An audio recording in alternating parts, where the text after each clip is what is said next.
ಈ ಪಿಯೂಷ್ ಗೋಯಲ್ ಅವರಿಗೆ ನಿಜವಾಗ್ಲೂ ಏನಾದರೂ ಧೈರ್ಯ ಇದ್ದರೆ ಹೋಗಿ ಉತ್ತರ ಪ್ರದೇಶನಲ್ಲಿ ಇದು ಹೇಳಿ ನೋಡೋಣ. ಹೋಗಿ ಅಲ್ಲಿ ಕುಂಭಮೇಳ ನಡೀತಾ ಇದೆಯಲ್ಲ, ಅಲ್ಲಿ ಹೋಗಿ ಹೇಳಿ ಎಷ್ಟು ನೀವು ತೆರಿಗೆ ಕೊಡ್ತಾ ಇದ್ದೀರಾ ಅಷ್ಟೇ ನಾವು ಕೊಡ್ತೀವಿ ಅಂತ ಹೇಳೋಕ್ಕಾಗ ಧೈರ್ಯ ಇದೆಯಾ ಅವರಿಗೆ?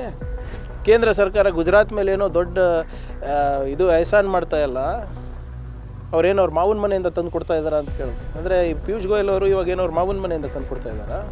ಮೆಟ್ರೋ ದರ ಏರಿಕೆ ರಾಜ್ಯ ಸರ್ಕಾರದ ಹೊಣೆ ಅಲ್ಲ. ಅದಕ್ಕೆ ಫೇರ್ ಫಿಕ್ಸೇಷನ್ ಕಮಿಟಿ ಅಂತ ಗೌರ್ಮೆಂಟ್ ಆಫ್ ಇಂಡಿಯಾ ಆ್ಯಕ್ಟಲ್ಲಿ ಇದೆ. ಮೊನ್ನೆ ಇಲ್ಲಿ ನಾವು BMTC ಮತ್ತು KSRTC ದರ ಹೆಚ್ಚಳ ಮಾಡಿದಾಗ ಎಲ್ಲರಿಗೂ ಗುಲಾಬಿ ಹೂವು ಕೊಟ್ಟು ಕ್ಷಮೆ ಕೇಳಿದ್ರಲ್ಲ ನಾರಾಯಣ ಸ್ವಾಮಿ ಚೆಲುವಾದಿಯವರು ಮತ್ತು ಅಶೋಕ್ ಅವರು. ನಾನು ಅವರಿಗೆ ಆಗ್ರಹಿಸ್ತಾ ಇದ್ದೀನಿ ತಮ್ಮ ಮುಖಾಂತರ, ದಯವಿಟ್ಟು ಮೆಟ್ರೋ ಸ್ಟೇಷನಿಗೆ ಹೋಗಿ ಮೋದಿಯವ್ರ ಪರವಾಗಿ ತಾವು ಕ್ಷಮೆಯನ್ನು ಕೇಳಿ. BJPಯವರು ಆ ಕಡೆ ವಾಲ್ಮೀಕಿ ರಾಮಾಯಣನೂ ಓದಿಲ್ಲ ಅಥವಾ ತುಳಸಿದಾಸ್ ರಾಮಾಯಣನೂ ಓದಿಲ್ಲ. ನಾನು ಹೇಳಿದ್ದೀನಲ್ಲ ಎಷ್ಟು ಸರಿ, ಅವರಿಗೆ ಕರೆಸ್ಬಿಟ್ಟು ಕೇಳಿಬಿಡಿ ಎಷ್ಟು ಜನ ಹನುಮಾನ್ ಚಾಲೀಸ ಗೊತ್ತು. DK ಶಿವಕುಮಾರ್ ಕುಂಭಮೇಳದಲ್ಲಿ ಭಾಗಿಯಾಗಿದ್ದಾರೆ, ಅವ್ರವ್ರಿಗೆ ಬಿಟ್ಟು ವಿಚಾರ ಅಲ್ಲ. ಕೇಂದ್ರ ಸರ್ಕಾರದವರಿಗೆ ನಾಚಿಕೆ ಬರಬೇಕು ಇಂಥ ಸ್ಟೇಟ್ಮೆಂಟ್ ಕೊಡೋಕ್ಕೆ. ನಾವು 100 ರೂಪಾಯಿ ಕೊಡ್ತಾ ಇದ್ದರೆ ನಾವು ಎಲ್ಲ 100 ರೂಪಾಯಿ ನಮಗೆ ವಾಪಸ್ ಕೊಡಿ ಅಂತ ಹೇಳ್ತಾ ಇದ್ದಲ್ಲ. ಈಗ UPಗೆ ನೀವು ನೋಡಿ, UPದವರು 100 ರೂಪಾಯಿ ತೆರಿಗೆ ಕೊಟ್ಟರೆ ಅವರಿಗೆ 182 ಹೋಗ್ತಾಯಿದೆ, ಬಿಹಾರದವರಿಗೆ 333 ಹೋಗ್ತಾ ಇದೆ. ಹೀಗೆ ಬೇರೆ ಬೇರೆ ರಾಜ್ಯಗಳಿಗೆ ಅವ್ರ ತೆರಿಗೆ ಎಷ್ಟು ಕೊಡ್ತಾ ಇದ್ದಾರೆ, ಅವ್ರ ಪಾಲ್ಗಿಂತ ಡಬಲ್ ಟ್ರಿಬಲ್ ಕೊಡ್ತಾ ಇದ್ದಾರೆ. ಕರ್ನಾಟಕಕ್ಕೆ 12-13 ರೂಪಾಯಿ ಸಿಗ್ತಾ ಇರೋದು. ನಾವು 100 ರೂಪಾಯಿಗೆ 100 ರೂಪಾಯಿ ಕೊಡಿ ಅಂತ ಹೇಳ್ತಾ ಇಲ್ಲ, ಕೊಡಿ 25-30 ರೂಪಾಯಿ ಕೊಡಿ. ಇದರಿಂದ ನಾವೇನು ಮಾಡ್ತೀವಿ, ಇನ್ಫ್ರಾಸ್ಟ್ರಕ್ಚರ್ ಕಟ್ತೀವಿ, ಉದ್ಯೋಗ ಸೃಷ್ಟಿ ಮಾಡ್ತಾಯಿದ್ದೀವಿ, ರಾಷ್ಟ್ರಕ್ಕೆ ಒಳ್ಳೇದು ಮಾಡ್ತಾಯಿದ್ದೀವಿ. ಇವತ್ತು ಕರ್ನಾಟಕ ಒಂದು ಎಕನಾಮಿಕ್ ಪವರ್ ಹೌಸ್ ಇದೆ, ಒಂದು ಎಕನಾಮಿಕ್ ಇಂಜಿನ್ ಇದೆ ನಮ್ಮ ರಾಷ್ಟ್ರಕ್ಕೆ. ಅದನ್ನು ಇವರು ಬೇಡ ಅಂತಾರ? ಆಮೇಲೆ ಇವರು UPಗೆ ಯಾಕೆ ಕೊಡ್ತಾ ಇದ್ದಾರೆ ಮತ್ತು ಅಷ್ಟೊಂದು? ಈ ಪಿಯೂಷ್ ಗೋಯಲ್ ಅವರಿಗೆ ನಿಜವಾಗ್ಲೂ ಏನಾದರೂ ಧೈರ್ಯ ಇದ್ದರೆ ಹೋಗಿ ಉತ್ತರ ಪ್ರದೇಶನಲ್ಲಿ ಇದು ಹೇಳಿ ನೋಡೋಣ. ಹೋಗಿ ಅಲ್ಲಿ ಕುಂಭಮೇಳ ನಡೀತಾ ಇದೆಯಲ್ಲ, ಅಲ್ಲಿ ಹೋಗಿ ಹೇಳಿ ಎಷ್ಟು ನೀವು ತೆರಿಗೆ ಕೊಡ್ತಾ ಇದ್ದೀರಾ ಅಷ್ಟೇ ನಾವು ಕೊಡ್ತೀವಿ ಅಂತ ಹೇಳೋಕ್ಕಾಗ ಧೈರ್ಯ ಇದೆಯಾ ಅವರಿಗೆ? ಇವತ್ತು ಉತ್ತರ ಪ್ರದೇಶದವರು, ಮಧ್ಯಪ್ರದೇಶದವರು, ಬಿಹಾರದವರು, ನಾರ್ತ್ ಈಸ್ಟ್ ಅವರು ಇವತ್ತು ಎಲ್ಲಿ ಉದ್ಯೋಗ ಹುಡ್ಕೊಂಡು ಬರ್ತಾ ಇರೋದು? ಕರ್ನಾಟಕಕ್ಕಲ್ವಾ? ಮತ್ತು ನಾವು ಇಡೀ ರಾಷ್ಟ್ರಕ್ಕೆ ಉದ್ಯೋಗ ಸೃಷ್ಟಿ ಮಾಡಬೇಕು, ರಾಷ್ಟ್ರ ಕಟ್ಟುವಂಥ ಕೆಲಸ ಮಾಡಬೇಕು. ಅಂತಾರಾಷ್ಟ್ರೀಯ ಮಟ್ಟದಲ್ಲಿ ಇವತ್ತು ಏನಾದರೂ ದೇಶಕ್ಕೆ ಹೆಸರಿದೆ ಅಂದರೆ ಅದು ಬೆಂಗಳೂರಿಂದ ಇದೆ, ಕರ್ನಾಟಕದಿಂದ ಇದೆ. ಅದಕ್ಕೆ ನಾವು ತೆರಿಗೆ ಕೊಡ್ತಾ ಇದ್ದೀವಿ.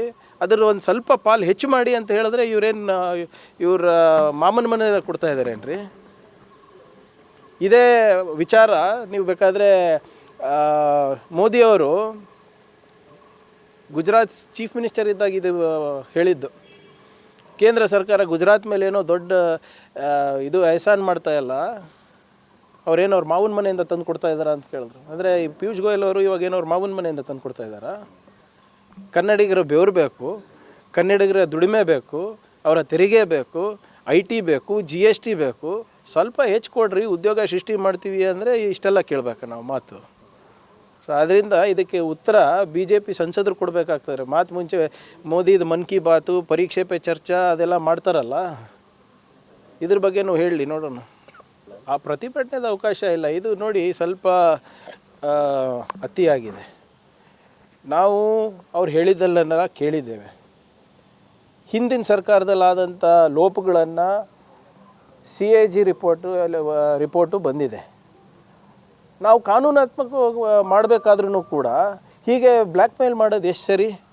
ಆಮೇಲೆ BNSS ಪ್ರಕಾರನೇ ನಾವೇನು ಯಾವುದೋ ಪ್ರತಿಭಟನೆ ಹತ್ತಿಕ್ಕೋ ಪ್ರಯತ್ನ ಮಾಡ್ತಾಯಿಲ್ಲ. ಪ್ರತಿಭಟನೆ ಮಾಡಲಿ, ಬೇಡ ಅಂತ ಇಲ್ಲ.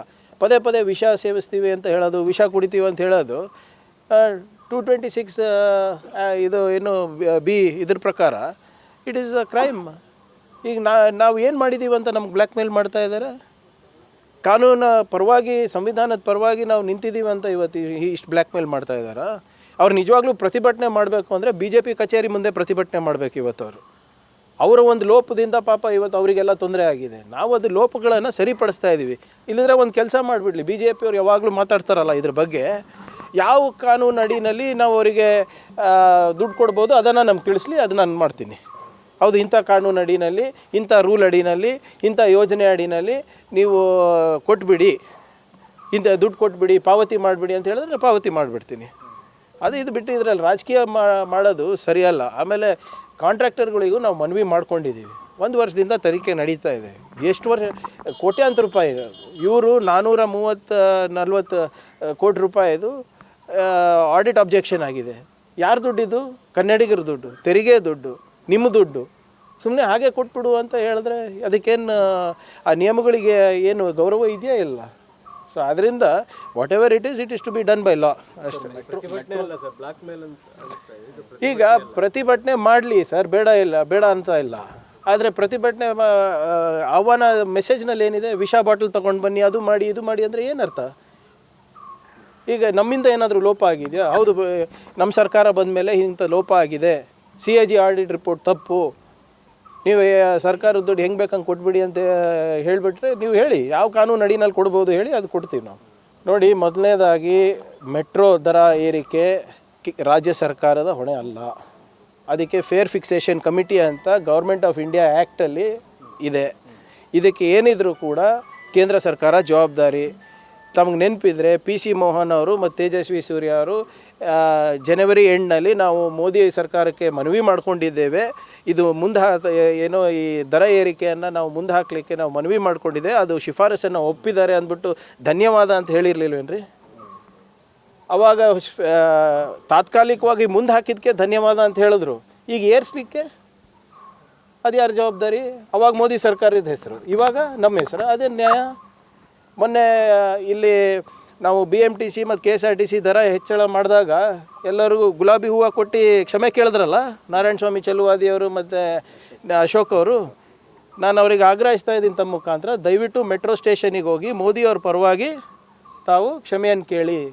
ಎಲ್ಲರಿಗೂ ಕೂಡ ಗುಲಾಬಿ ಹೂವು ಕೊಟ್ಬಿಟ್ಟು ನಮ್ಮಿಂದ ತಪ್ಪಾಗಿದೆ ಅಂತ ಕೊಡಿ. ಮೊನ್ನೆ ಮಾಡಿದ್ರಲ್ಲ KSRTCನಲ್ಲಿ ಬಸ್ ನಿಲ್ದಾಣದಲ್ಲಿ ಮಾಡಿದ್ದನ್ನು ಇವಾಗ ಮೆಟ್ರೋ ನಿಲ್ದಾಣದಲ್ಲಿ ಮಾಡಿ ಅಂತ ನಾನು ಆಗ್ರಹಿಸ್ತಾ ಇದ್ದೀನಿ. ಅವಾಗೇ ಗುಲಾಬಿ ಹೂವು ಮಾಡಿ ಕೊಟ್ಟು ನಾವು ಕ್ಷಮೆ ಯಾಚಿಸ್ತೀವಿ ಸಿದ್ದರಾಮಯ್ಯವ್ರ ಪರವಾಗಿ ಅಂತ ಹೇಳಿದವರು ಇವಾಗ ಮೋದಿ ಪರವಾಗಿ ಯಾಕೆ ಕ್ಷಮೆ ಯಾಚಿಸ್ತಾ ಇಲ್ಲ? ಇವಾಗ ಮನವಿ ಕೊಡ್ತಾರಂತ, ಇವಾಗ ಯಾಕೆ ಪ್ರತಿಭಟನೆ ಮಾಡ್ತಾ ಇಲ್ಲ? ಇಷ್ಟೇನಾ ಇವ್ರ ದಮ್ಮು ತಾಕತ್ತು?